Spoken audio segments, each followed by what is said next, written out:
Welcome to a jar full of emotions, experiences, and random conversations being released to the world. I'm your person, Revenge. Hey, you guys, welcome to episode 6. Jump right on in on how we are feeling today. Currently, still in the process of this month, but I'm holding on strong. Some more things have been happening in my life, but I am taking this by the grace of the universe and listening to what the universe is telling me. I know a lot of times we like to go away from the path and not listen. So I'm doing everything I can to keep my ears open, my mind open, and my heart open. With that being said, let's jump in right into episode 6. On this episode, we will be talking about losing a friendship. Losing friendships is not an easy thing. Some people have said that losing a friendship is worse than losing someone in a relationship. And in my personal experience, I feel like they're both very different. The feeling of losing a partner and then losing a friendship, to me, they feel very different because they offer and they come into your life very differently. And I've lost partners and I've lost friends, but they hurt very different. Like, I have a best friend, and I know if I were to lose her, I'd feel like I'd be drowning because she is my whole world. She's part of my world. And then when I had my partner, it didn't feel like I was drowning when I lost him. It was actually more like anger and hurt.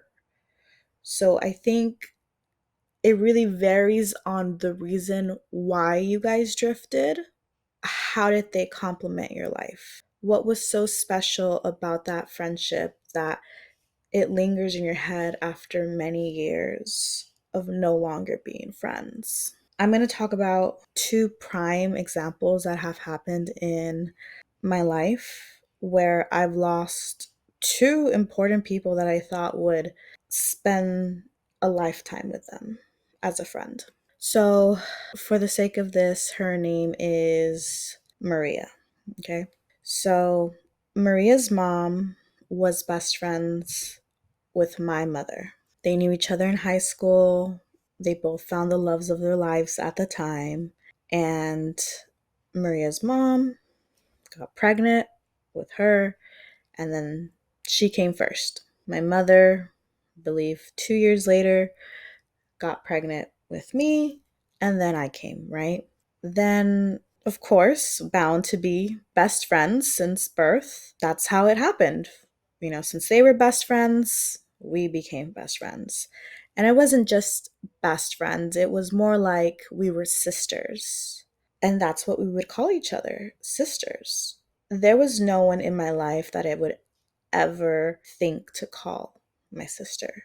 Until this day, I still haven't called someone my sister because I've never have because I have never felt that bond again with anyone else. Yes, I have a best friend now, but I wouldn't call her my sister. It's just very different. I think sister kind of, I don't want to say it goes over best friend, but the relationship is quite different. And again, I think it has a lot to do more with me and her growing up since diapers. We had a beautiful friendship, relationship growing up as we, were toddlers, preteens to teens. And then hitting my young adult, like hitting 18, and her hitting her 20s, things started to change, which as we grow, of course, we're supposed to change. But it's like the person that I had grown up with was someone completely different when I wasn't with her. And back then, I just didn't know that people were like that. And what I mean by that is people will act a certain way with one type of person. And then when they're in front of, let's say, another friend group, they'll act completely different. And that genuinely sucks because you should be able to be comfortable enough to be exactly you with everybody around you. And I'm not attacking her in any way because I think at a certain point I started doing this. It's just she had gotten there first and I was trying to understand what had I done. I thought I was the problem. And I guess it came to a point where since she was older than me, just by a few years, she had older friends and wanted to do adult things. And that was completely fine. I just feel like she didn't handle it properly when it came towards our friendship and my feelings. There'd be times where I'd be like, "Hey, let's go let's go to the gym together," or "Hey, come to my birthday party," or "Do you want to go grab some lunch together?" And for a constant time, every time I had asked her to go hang out with me, she would give an excuse of, "Oh, I'm studying. Oh, I need to get chores done. Or I don't really feel going out today." All those answers she gave me were valid. I never pushed on it. I never argued with her about it. What bothered me was after I asked you to hang out, you decide to post on social media at the club or taking shots with your friends or taking videos of you and your boyfriend out on a date. Again, I have no issues if that's what she wants to do. We all have our own personal lives. It's the fact that you felt the need to lie to me and then stupidly post it on social media for me to see, and then you expect me not to feel some type of way about it.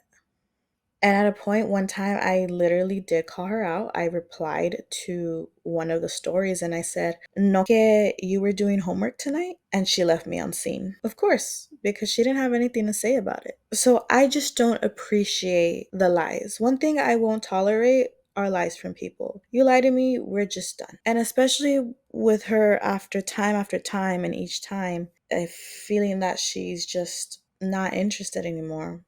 Pues, ¿qué más puedo hacer?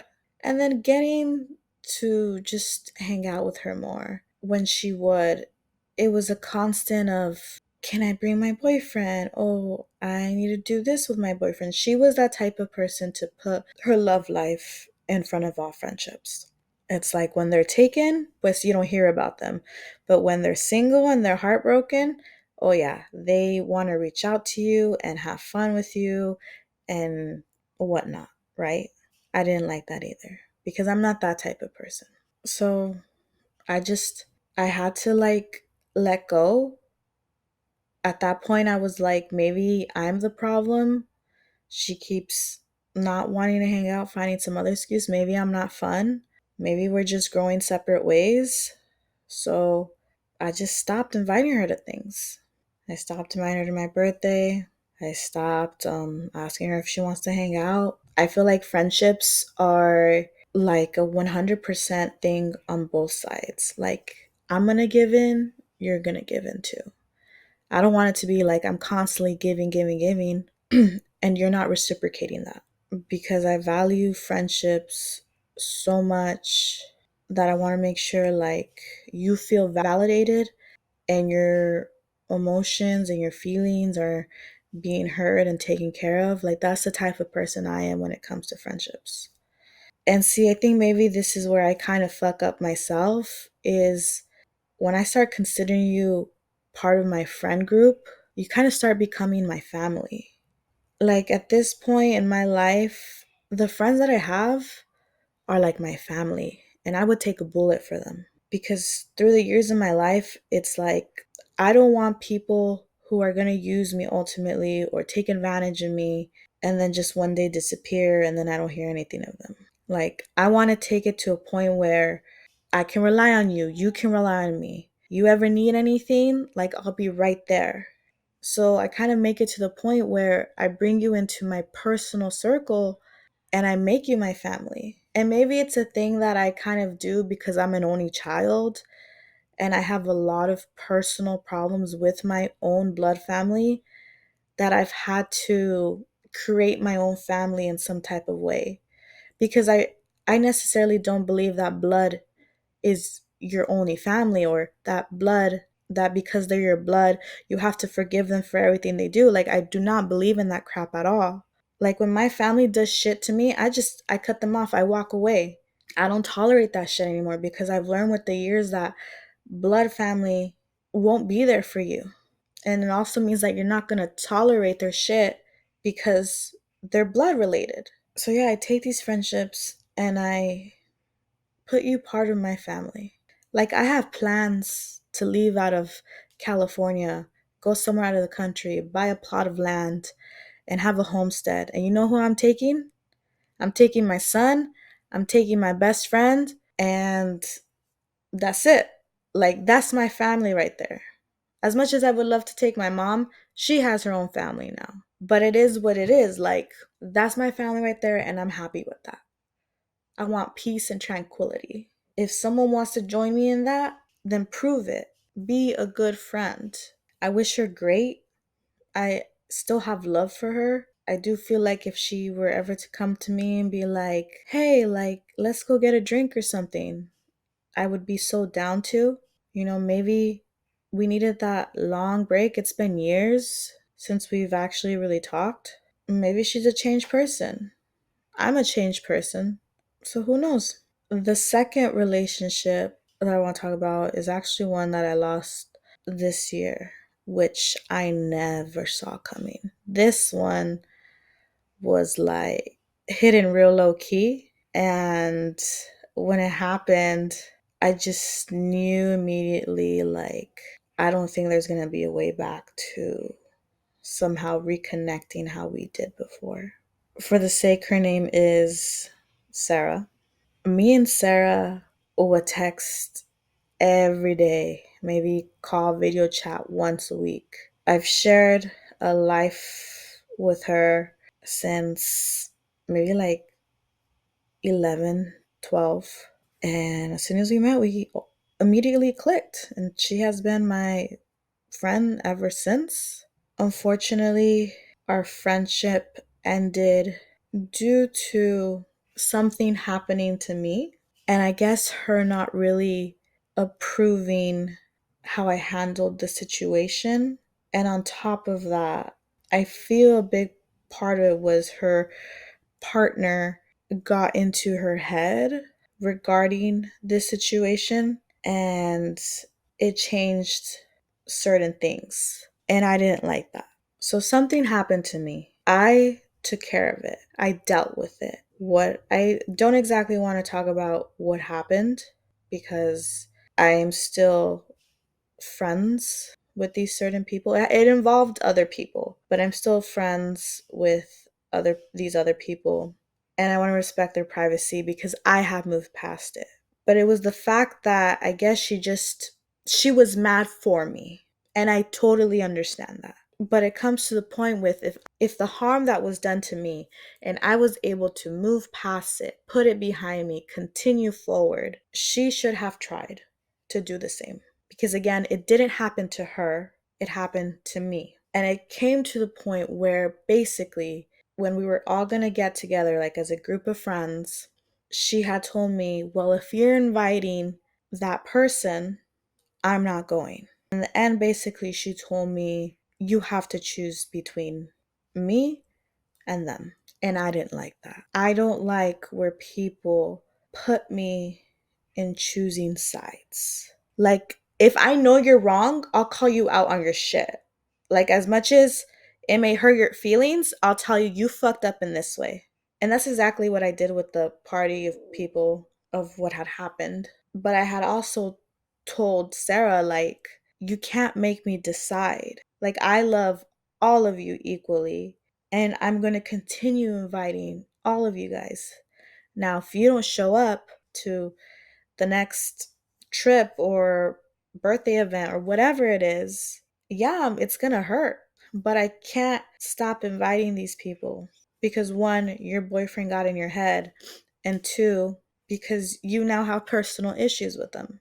I try to find a middle ground with her where it's like, okay, well, if you don't exactly feel comfortable about this, then how about we go about it this way? And nope, it's like she was not willing to try in any shape or form. That was like the bomb that finally had set off. Before that, there was a little incidents that were kind of getting to me. Like, for example, I had this birthday party and I had asked her in advance, like, hey, are you coming? And if you're coming, can you help me set up for the birthday? And if you've put on a birthday, it can take a while, especially if you're doing all the meal, the decorations, the cake ordering, you name it. And yeah, she said, I'll be there, I'll help you, whatnot.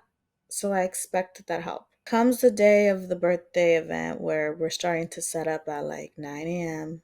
And she messages me basically saying, oh, I'm not going to be going anymore. I was like, what? Yeah, it's because my boyfriend got me tickets to see, I forgot what it was called, but it's to see like monster trucks on the hills and the roads and on the roads and do like tricks. And he also got them VIP so we can meet the people riding the monster trucks. In my head, I was like, first of all, since when the fuck have you been interested in monster trucks? Because this is the first time I've ever heard of it. Second of all, okay, let's work something out. How about you go do that and then you come afterwards? Oh, but no, I can't because then I'm going to hang out with the family of his and I can't just leave like that. So I was irritated. I try to play devil's advocate. I was like, okay, what if it was me in her position? What if she had asked me to go set up and then my partner got me tickets to Billie Eilish? I think as a courtesy, I would have asked her, like, hey, my boyfriend got me tickets to Billie Eilish for today. I mean, this is a once in a lifetime opportunity. Do you think it'd be okay that I go and miss out on the party? And also apologize, say, I'm so sorry about this. It was a last minute surprise. If it was, she would have came to me like that, I think I would have been more understanding.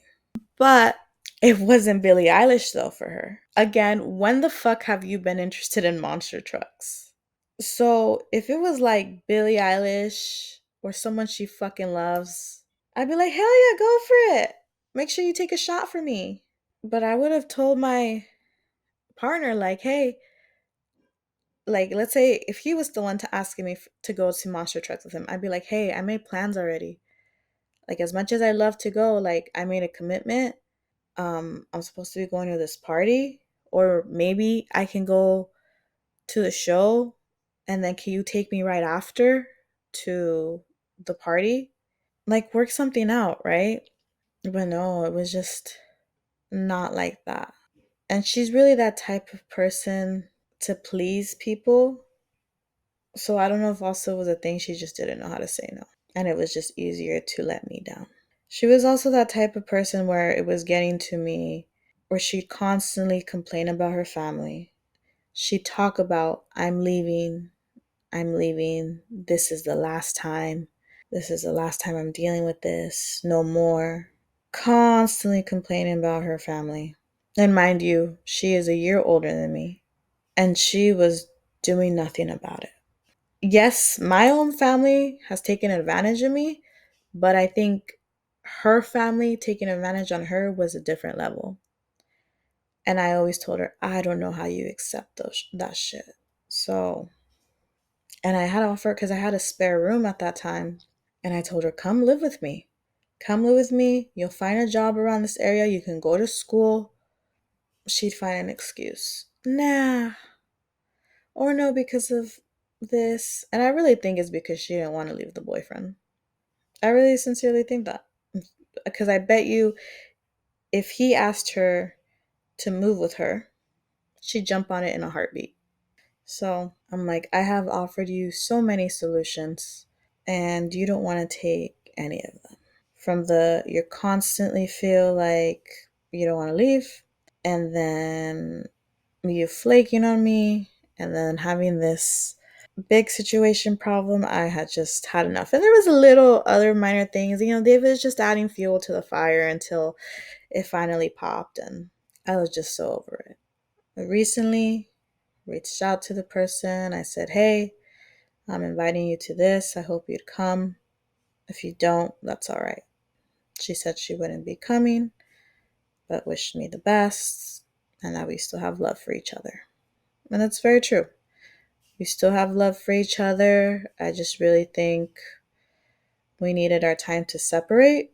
I've definitely has grown as a human being, and I think she has a lot of growing up to do, growing up in a different way. And I think she won't get that until she actually leaves her family. But it is what it is.